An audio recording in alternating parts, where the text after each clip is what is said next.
sitting at home doing this shit, and you should be honored a medal for this. Stop fucking around and be a man. There ain't nothing out here for you. Oh, yes, there is. This. Nas Illmatic. Man, like, I've been waiting a long time to do this one. This is a very, very special album. If you're a hip-hop head, if you're a rap music head, if you're a music head, like, this is one of the most classic albums in history. And when you're talking about hip-hop, like, this is one of those albums that's a benchmark in history right here. So let's get into it. So, man, to get into Nas, you know, you gotta go all the way back to like 90, 91. And the first time that the world or anybody outside of Queens or Queensbridge really got to hear Nas and what he was doing was on Main Source's Live from the Barbecue. Streets disciple, my rap's a trifle. I shoot slugs from my brain just like a rifle. Stampede the stage, I leave the microphone split. Play Mr. Tuffy while I'm on some pretty tone shit. Verbal assassin, my architect pleases. When I was 12, I went to hell for snuffing Jesus. And, you know, dude was like 16. And he's spitting these lyrics that are, honestly, if you go back right now and listen to that, his verse is killing everybody's. And he was the young buck kid. Everybody, as soon as they heard that verse, they're like, yo, who is this dude? And so we got to give props out to Large Professor for putting him on. Because without that, we wouldn't have known that this dude had what he needed or what the game needed, you know. And so a few years passed, you know, he's still essentially in the hood. But since he's been on this track, he started to really write more and more between ages 16 and 20. And along that time, he came across MC Search from Third Base fame. Hey yo, man, my label mate Don Newkirk, man, step to him. Thanks, Search. He ain't nothing but a Brooklyn queen. We are looking for Brooklyn. We are looking for the Brooklyn Queens. Pop, pop goes the weasel, the weasel. Pop, pop goes the weasel, the weasel. Pop goes the weasel, cause the weasel goes pop. And MC Search, like, really looked out for this dude. And him and Large Pro were out there shopping this dude. Like, yo, y'all need to sign this dude. And so they bring him from label to label, and I guess he ended up at Columbia. And meanwhile, they're trying to get shopped. I forget how it goes, but somebody will probably correct me. He either lost his rhyme book or they lost the tapes. I forget which one it was. Well, either way, like, essentially he had to start over. One of the next tracks that cats got to hear him on was Halftime. Before a blunt, I take out my fronts, then I start the front. Matter of fact, I'll be on a manhunt. You couldn't catch me in the streets without a ton of reefer. That's like Malcolm X catching a jungle fever. And I remember Halftime was on this movie called Zebra Head. And it was just that early 90s hard boom bap sound, and he was going for his. But I guess folks finally got things together, got the tapes together or whatever. The world got Illmatic when Nas was like 20, 21. And I remember it was about like spring of 94. And at that time, like, I was just graduating 8th grade. And he came out with It Ain't Hard to Tell. It ain't hard to tell. I excel, then prevail. The mic is contacted, I attract clientele. My mic check is life or death, breathing a sniper's breath. I exhale the yellow smoke of Buddha through righteous steps. And dudes were going insane. Like, see, now we got a lot of young cats that make excuses. And we talking about, you know, because I'm young, you know, I'm just talking about the party life or this, that, and the third. And I feel it's an excuse. Because first of all, if you notice, the majority of cats that's in the rap game or made any like real moves in the rap game, they wasn't necessarily old cats. Most cats got found when they was teenagers. So to say that you can't come out and be eloquent and sharp and all of that, you know, that's an excuse. You know, you really ain't trying, or you don't feel it's necessary. So I just remember the response, and cats was just like, they were enamored that they was getting their mind blown to listening to this young dude who's only, say, a few years older than we are, and he's on these mics and he's so eloquent, and the music's hard, but his delivery's smooth, and his stories are vivid. I remember a lot of cats were likening him to like the second coming of Rakim. Like, that's how serious it was. And Rakim, at that time, you know, Eric B and Rakim were kind of breaking up, and that era was kind of closing, and Nas picked up the torch like right on time, and we got It Ain't Hard to Tell with that Human Nature sample, and he went for broke. But then you actually get the album, and first of all, you notice it's like there's an intro and like 9 tracks. And I remember this Wu-Tang line where they're just like, half short, twice strong. Sometimes you don't need like 18 tracks. Just give me like 9 to 10 really strong joints and let that shit be what it was. So you come out, and after the intro, the first thing you hear is New York State of Mind. Right from the beat drop. This is some DJ Premier, you know, House of Mark D&D Studios. Just, this is boom bap, man. This is what it's supposed to sound like, you know. It ain't supposed to be all pretty and whatnot. You got that rough drum loop that's just killing them, and then right when the verse comes in, you hear them keys that just smooth it all out. Rappers are monkey flipping with the funky rhythm I be kicking. Musician, inflicting composition of pain. I'm like Scarface, sniffing cocaine, holding an M16. See with the pen I'm extreme. He's describing the life he's growing up around and seeing in such vivid detail, and it's just like 2 and 4 bar snippets of just different ambitions in life and getting by. And he just keeps having these lines that are just smashing you in your head, and it's like, behind the walls of intelligence, life is defined, I think, of crime. When I'm in a New York state of mind, you know, life is parallel to hell, but I must maintain. Wow, like, we were sitting there as youngsters who was like 13, 14, 15, and we're like, yo, this dude is, he is it. This dude is it right now. And so you got New York State of Mind to kind of open it up and really give you who Nas is. And that, you know, I hate to call them necessarily conscious or anything like that, because those cats get put into a box. But Nas was alert, like his senses were high. It wasn't just what he was feeling, it was what he was seeing, smelling, touching, tasting, and it was all delivered so clearly through his lines. So you could sit back and press play, close your eyes, and you're right there. Then we got Life's a Bitch. Life's a bitch, and then you die. That's why we puff loud, because you never know when you're gonna go. I remember people talking about how simplistic that was. But again, sometimes you could say a lot with a little. You say life's a bitch, it ain't just 3 words. It's like you feel that. You hear that and you immediately understand. We're not sitting here trying to brag about the few things that we do got.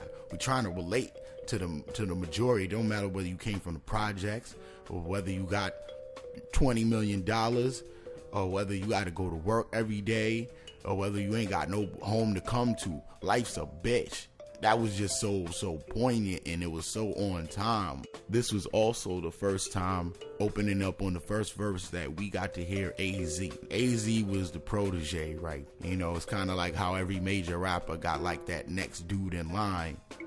But the thing about AZ, he wasn't like no cat you think of on a secondary level. Like AZ was just as strong as Nas was. The other thing about AZ is that he had this flow that would just move like rivers. And I remember everybody in my hood, I know cats right now that are still jacking that flow. Visualizing the realism of life and actuality. Fuck who's the baddest, a person's status depends on salary. And my mentality is money orientated. I'm destined to live the dream for all my peeps who never made it. Cause yeah, like, oh my God, his flow was so killer. But amongst having an ill flow, he wasn't just all flow. It was bars in between everything he was saying. It was knowledge and everything in between them lines. And people could debate who had the better verses or whatever on that song, but as a track, you know, that was just killing it. And the whole mood of it, it's still classic. It's still very classic over that Gap Band Yearning for Your Love sample right there. Oh man. My favorite line off of Life's a Bitch from Nas is that buck that bought the bottle could have struck the lotto. I still say that to this day whenever I'm at the corner store or the bodega and I see people buying bottles. And, you know, you could have saved that dollar or you might have had the winning ticket. You know, you never know. Or that dollar that bought the lotto could have been invested. You know, but it's just the dualities of life. There's The World Is Yours. So around spring 94, the album it came out, and it ain't hard to tell it was doing its thing. But as soon as cats heard The World Is Yours, it was destined to be a single. It was destined to be a single. And that joint was produced by Pete Rock.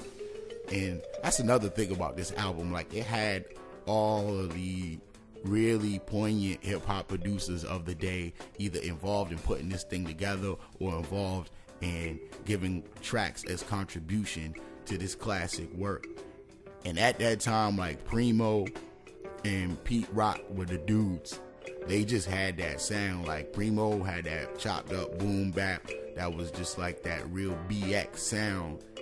And Pete Rock, on the other hand, had this jazzy melodic, like he was known for horns, you know, like on When They Reminisce Over You. Like, he had those jazz samples that once you threw the drums over and a little bit of instrumentation it would just move. And so you got The World Is Yours. And first of all, you know, it hits because anybody at that time or coming up in that Generation X era, most of us seen Scarface, and we seen the blimp come over, and that's what the blimp was telling Tony Montana: the world is yours. It's yours. Whose world is this? The world is yours. The world is yours. It's mine, it's mine, it's mine. Whose world is this? It's yours. It's mine, it's mine, it's mine. Whose world is this? And you hear this duality of rhymes between where Nas was and where Nas was trying to get to. And he's talking about life. He's talking about his daughter. He's talking about his addictions to sneakers, you know. But it just spoke at the time, and it was very, very vivid. And at whose world is this? You know, that's just something that the whole hood's gonna want to sing right there. But again, it was just another track that was just right on time. One Love was one of those Q-Tip Uma contributions to this album, and it's a really excellent song. And again, it's just one love, one love, one love. And when you first seen that, you thought he was gonna go Jack Houdini, but they kind of went on their own thing. First of all, that sample, which is sitting under this right now, is one of the most beautiful breaks in hip-hop history. But aside from that, this song is a letter. It's a series of letters to cats that were gone, the cats that were upstate. Core Mega to Ill Will, to other cats that were behind bars. Is just trying to reach out to them. A lot of times there's cats who are in jail who are sending letters out, but the cats who are in jail also always waiting for somebody to send them some mail and just, you know, let them know what things are on the outside. You know, Nas is speaking to all his people, just letting them know what's still happening around here. And so as you're listening to these letters, it's speaking to them in a sort of way, but at the same time, it's speaking to the listener and saying, yo, this ain't just what I'm trying to tell him through these words that I'm trying to tell these cats behind bars. I'm trying to tell the listener, this is what's happening around here. This is what's happening around Queensbridge. These are the issues that we got to deal with. You know, life is still a bitch inside or outside. This life is a cell and life is hell. What up, kid? I know shit is rough doing your bid. When the cops came, you should have slid to my crib. Fuck it, black, no time for looking back is done. Plus, congratulations, you know you got a son. I heard he looks like you. Why don't your lady write you? Told her she should visit, that's when she got hyped up. This was one of the first tracks that tried to speak in this way. And it wasn't just a bunch of lyrics or bars. It was really trying to talk to somebody through verses. There was Halftime, there was One Time for Your Mind, and there was Represent. Now, Represent is really some early 90s stuff. At that time, like I said on other of these classic reviews, you know, Represent, like at that time, especially after this, that was that word. We wasn't trying to have swag, you know. We weren't trying to be fucking wavy. We were trying to represent ourselves as what we wanted to be and to show, not just to put on a show. You know, and that is the difference of like the mentalities that have changed over the eras of hip hop. Also, you gotta love it because, you know, there's one thing, you know, that shows that rap is still the same. And, you know, a lot of times you get these kind of one-word choruses or one-line choruses, you know, and they kind of keep saying it over and like, hey, it's repetitive. But if you listen to the chorus of Represent, represent, represent. Represent, represent. Yeah, represent, represent. Yeah, represent, represent. You know, and it was old school, you know, back in the early 90s, we had all these hard boom bap songs where you'd have like 12 cats in the booth just screaming at the mic. And when you hear it, it kind of, especially now when you play that back, it still reminds you of kind of like the unity. Like, yeah, this is my album, but I want everybody on it. And then he finalized with It Ain't Hard to Tell, which was that centerpiece, man. And you could just start from the first lines and it's like, listen to this young kid. Deep like the shining, sparkle like the diamond, catch Uzi in my lining of my army jacket lining. His rhymes like a comet invasion. Nas is like the Afrocentric Asian, half black, half amazing. This is 20 years later and I still remember this stuff like right off the top of my head because that's how sharp this kid was. So to like come to summation with this album and with Nas, so you get to say like late 94, early 95.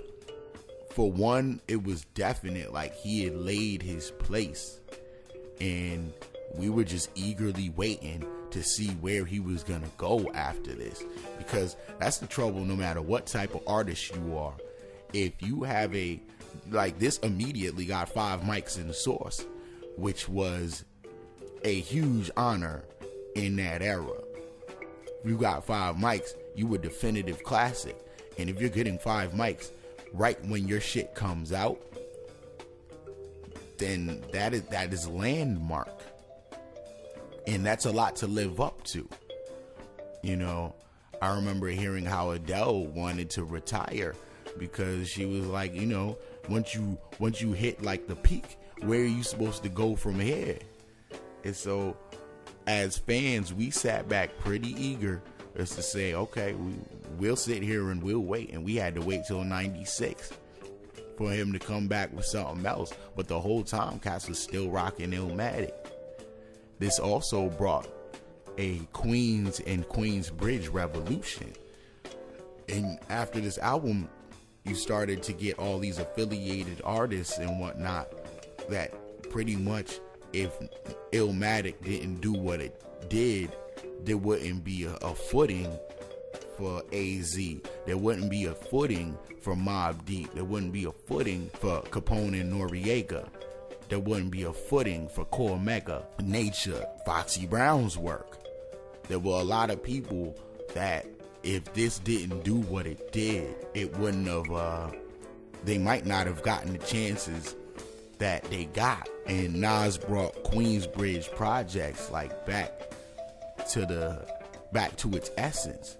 You know, there was first, of course, there was The Bridge with MC Shan and the Juice Crew, you know, but that was like 85, 86, 87. From the late 80s to like 94, you know, it was really about a lot of Brooklyn cats. It was about what was happening out west. There was the Ghetto Boys that had popped up, and UGK who had popped up, and it was getting very national.